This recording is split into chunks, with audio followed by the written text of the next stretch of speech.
mon expérience pour ne pas vous faire sentir cette dernière demi-heure et vous allez voir que vous n'allez pas ressentir quoi que ce soit. Donc ça va passer comme une lettre à la poste. Voilà, on m'a demandé, donc je remercie à l'occasion Younes pour son invitation de vous relater l'essentiel donc du congrès européen de l'étude du diabète qu'on appelle EASD. Donc les points forts, j'ai essentiellement résumé le diabète de type 1, un peu le diabète de type 2 avec l'obésité, la thérapeutique et la technologie. Vous allez voir que beaucoup de choses ont été dites ce matin, donc je vais survoler rapidement. Question. Première question, est-ce que le diabète de type 1 a augmenté après la pandémie de la Covid? Une étude allemande a répondu à cette question, l'étude FEIDA.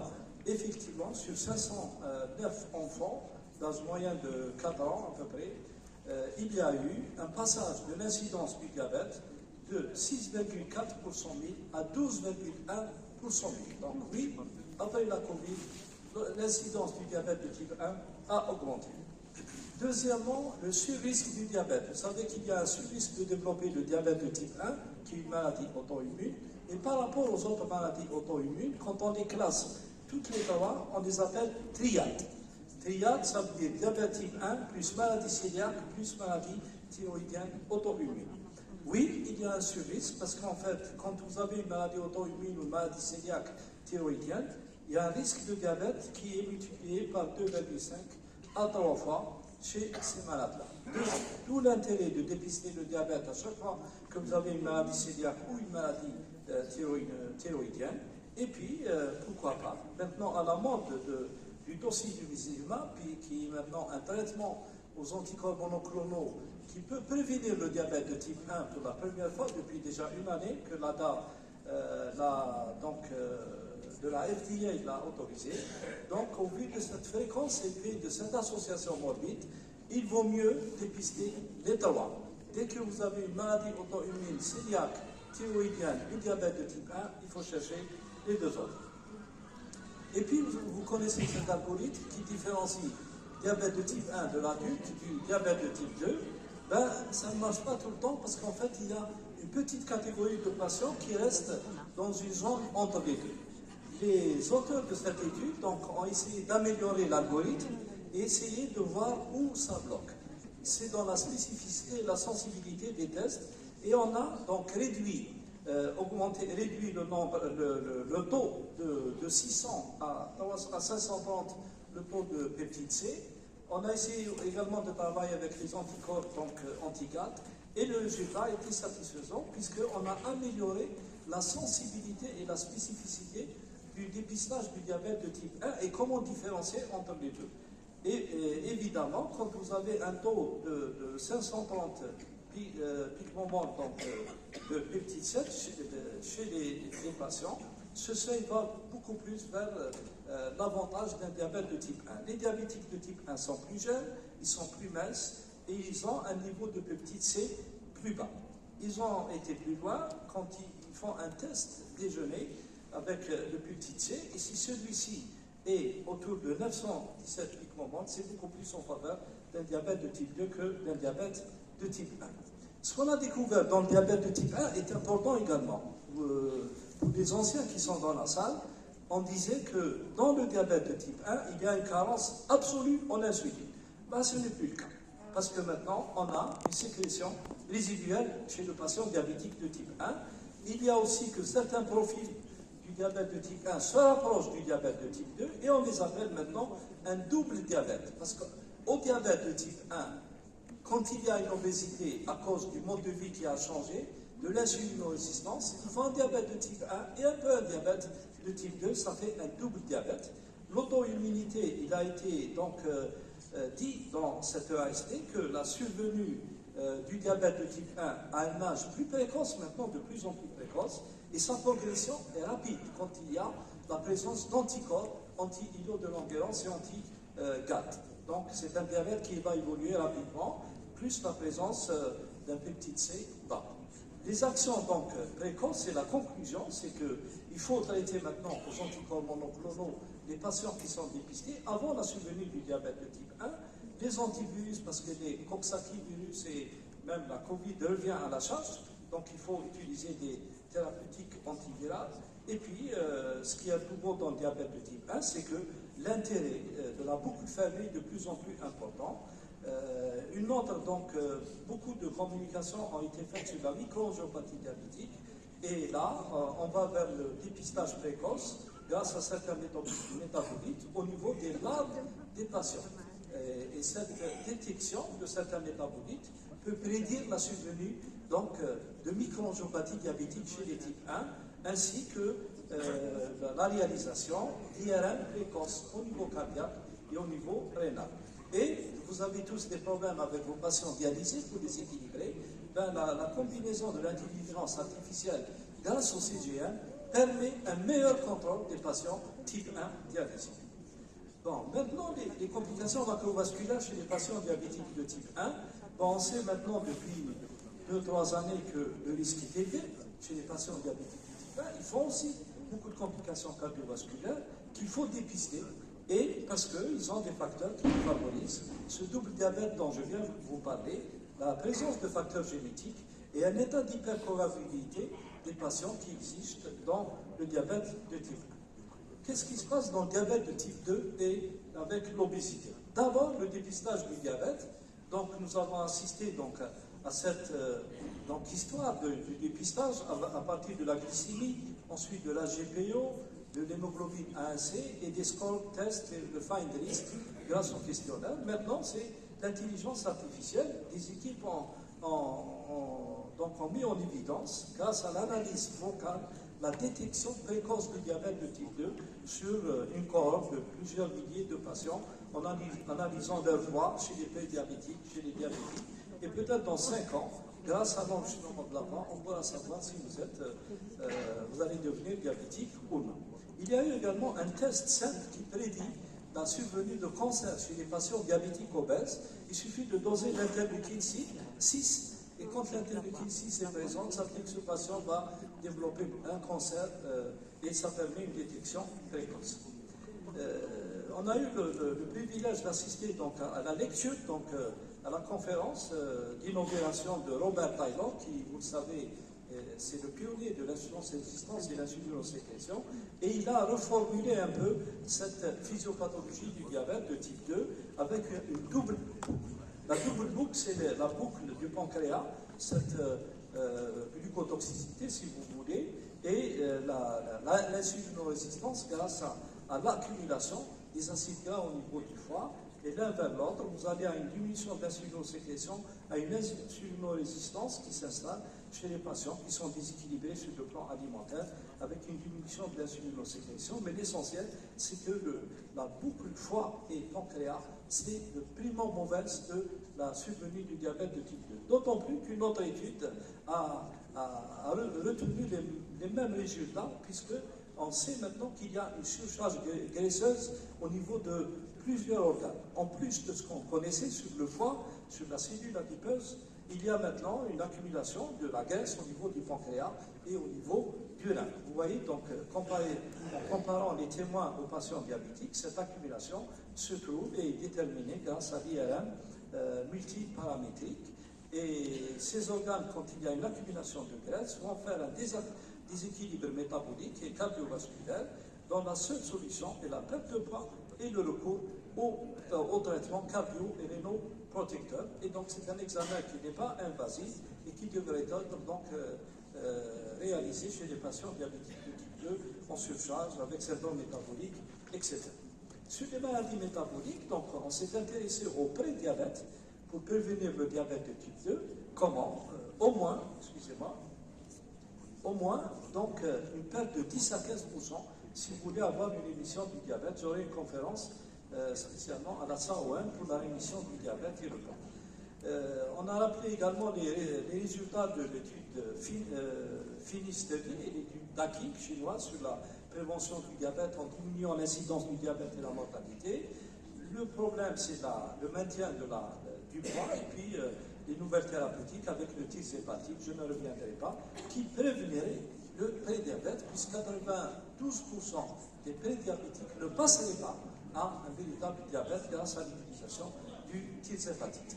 Et puis l'influence des hormones au oxygène et à non-oxygène, c'est toutes les hypothèses maintenant sont ouvertes. Il y a eu également une revue de la stratification et de l'obésité avec le nouveau concept, et le mot-clé, c'est que le BMI ne suffit plus. Il faut dépister précocement, diagnostiquer et classer, maintenir son tour de taille autour de la moitié de son poids, utiliser le tour de taille sur le tour de hanche, et puis, selon l'objectif que vous voulez, vous fixez 5%, 5 à 10, 10 à 15 et plus, pour voir, on verra tout à l'heure, pourquoi ces objectifs-là. Et puis, la réduction de la survenue de cancer chez les obèses, c'est grâce à la perte pondérale et la perte du tour de taille. Et puis, donc, on en a parlé également ce matin sur la machette. Pourquoi? Parce qu'en fait, il y a un sous-diagnostic de la machette. Deuxièmement, c'est un facteur de risque cardiovasculaire. Quand vous dépistez la machette, vous augmentez le risque cardiovasculaire chez les patients.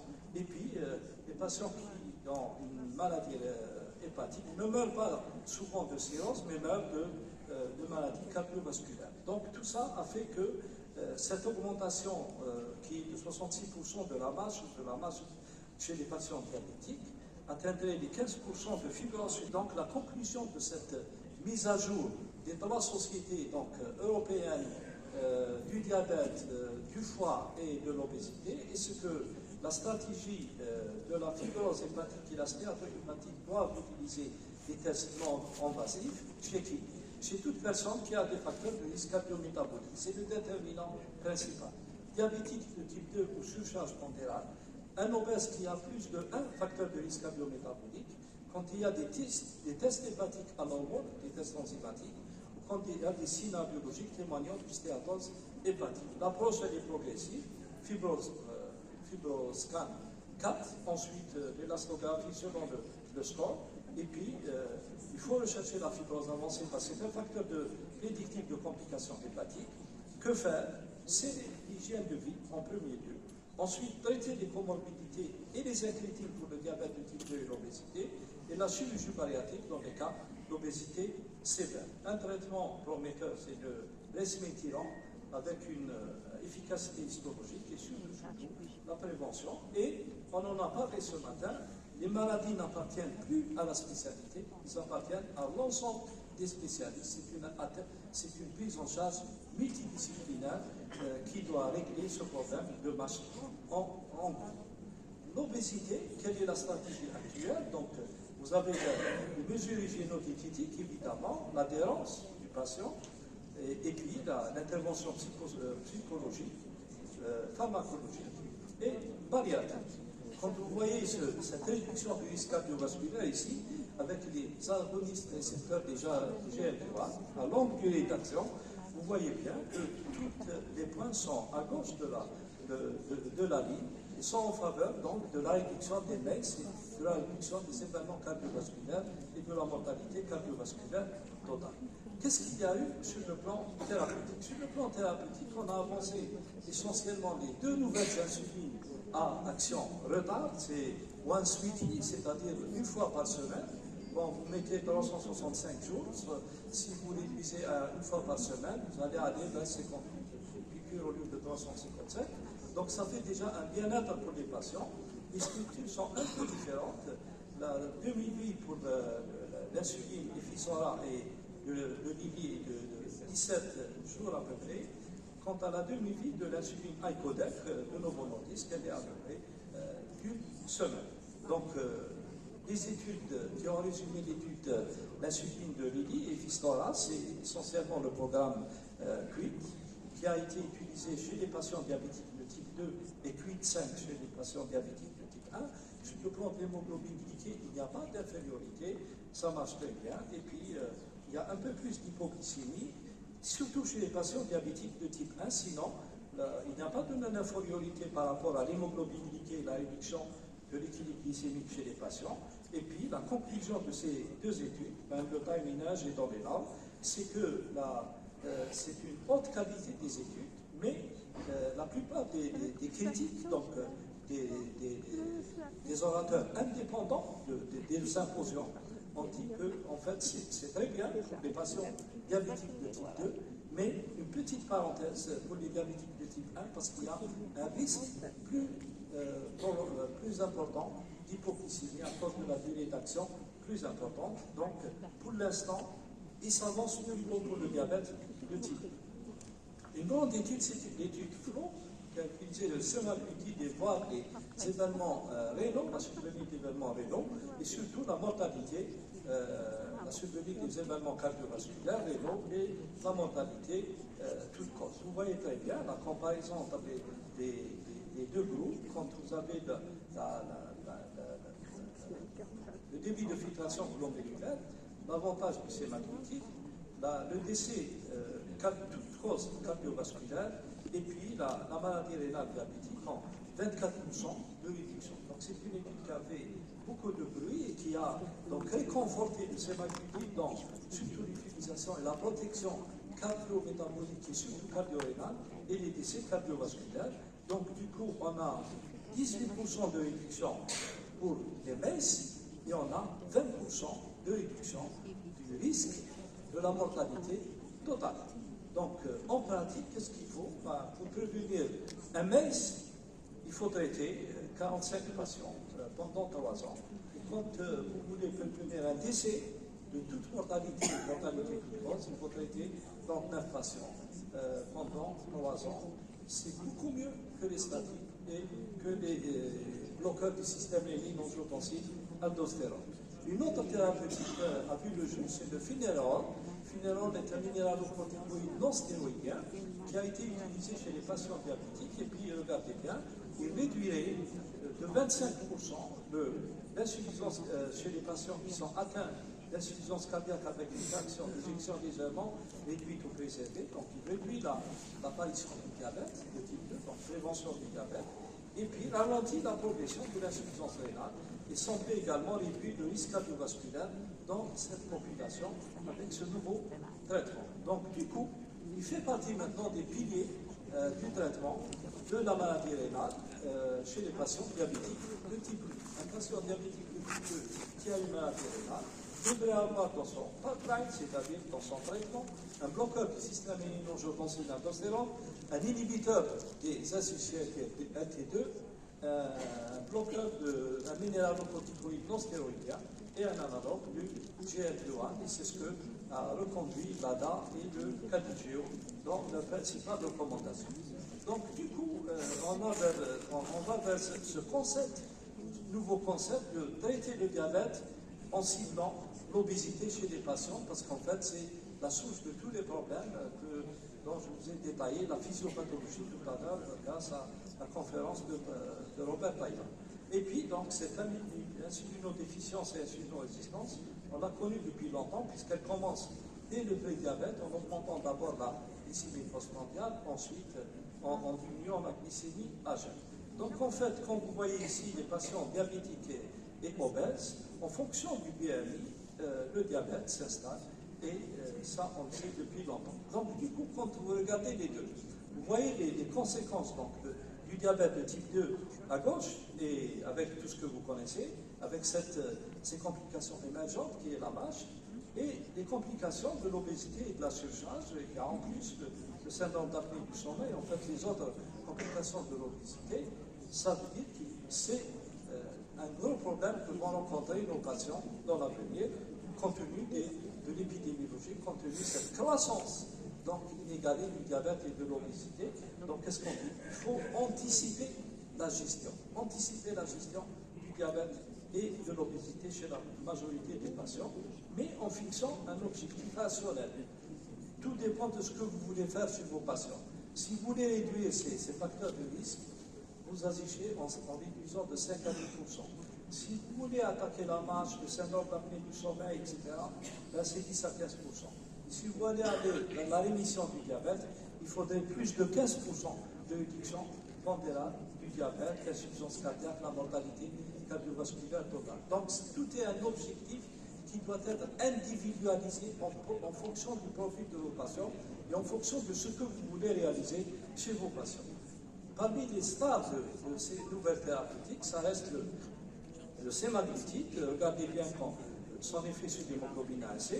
Et puis sur le changement du poids, puisque quand on utilise un taux de 2,4 mg, on peut empoisonner des baisses pondérales très importantes. Le deuxième, et puis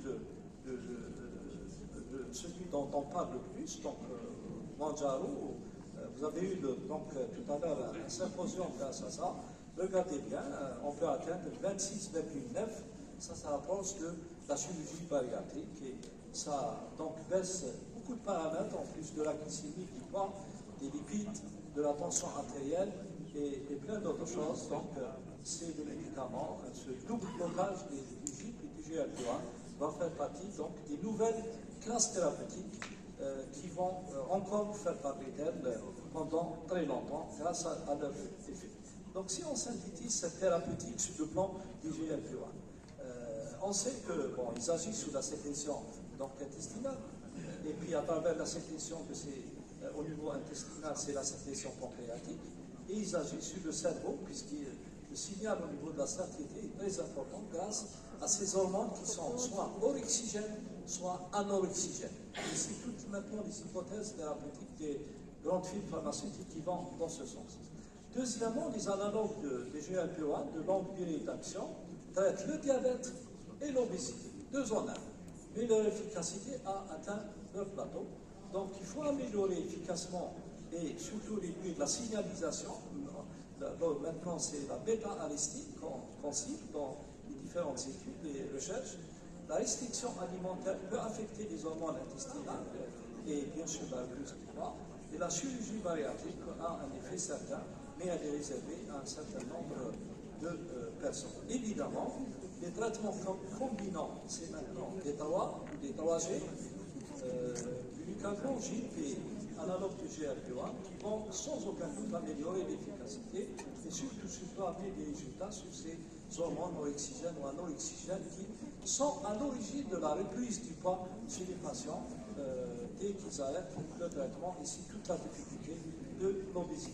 Donc cette combinaison thérapeutique a amélioré sans aucun doute les événements rénaux, cardiovasculaires et le pronostic chez les patients diabétiques. Pourquoi? Parce que ces études qui ont été réalisées, cette méta-analyse, si vous voulez, a utilisé donc des analyses poolées sur tous les patients qui ont plus de 30 mg par gramme sur le rapport ACR, 2 études sur les inhibiteurs des SGLT2, Calva et Crédence, 2 études sur les minéralocorticoïdes non stéroïdiens, 8 études sur les GLP-1 et combinaison versus traitement conventionnel. Regardez bien, sur les facteurs combinés sur la thérapie, on a toujours un effet favorable sur la réduction des événements rénaux et cardiovasculaires.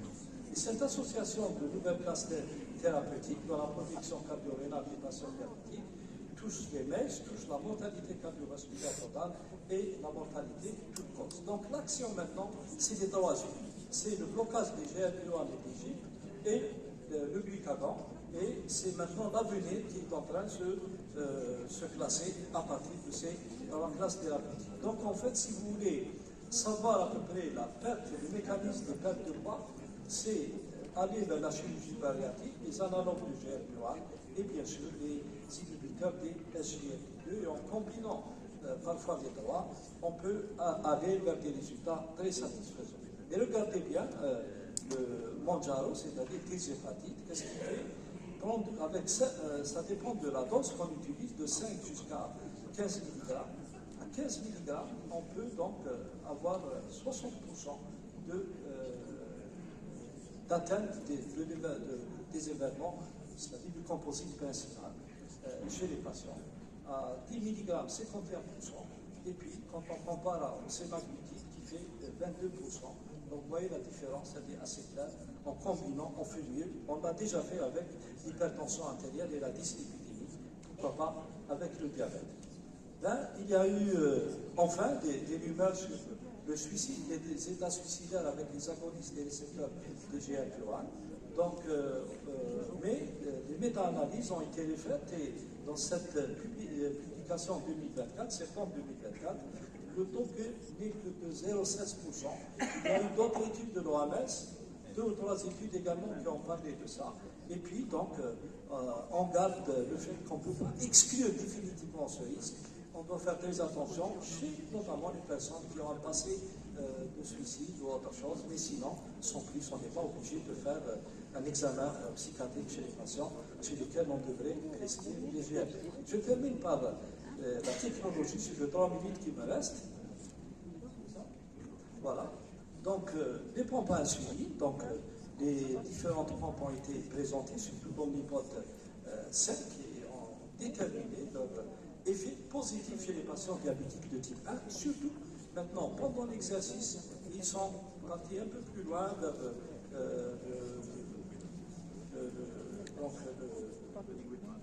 la nage, vers les nages sous-marines, etc. Et même pendant le décollage et l'atterrissage, et qu'il faudrait à un certain moment, à cause de la dépressurisation, enlever le capteur qui délivre l'insuline à cause de risque d'hypoglycémie chez certains patients. L'essentiel, c'est que même le CGM doit être introduit chez les prédiabétiques, le suivi, et puis on peut également dépister la rétinopathie avec les portables. Quant au CGM, donc, on a au moins 3 qui sont relativement disponibles en Algérie, mais malheureusement qui ne sont pas remboursés.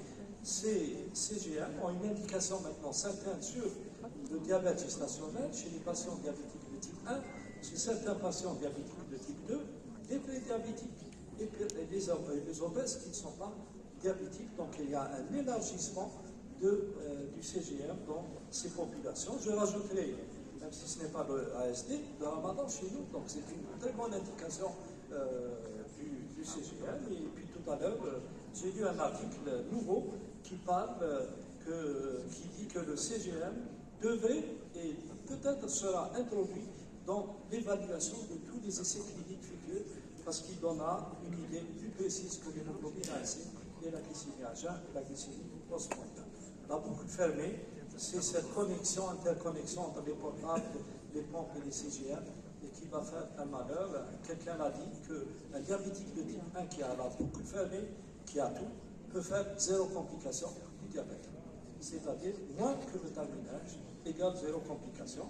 Et puis, la dernière, c'est cette rétinopathie, le dépistage avec le rétinographe que vous connaissez, qui est maintenant connecté avec votre simple portable. Vous mettez l'application et vous pouvez avoir une idée, non seulement sur la rétinopathie diabétique, mais aussi sur la maculopathie diabétique avec cette sensibilité et cette spécificité qui est affichée. Et je vous remercie pour votre attention.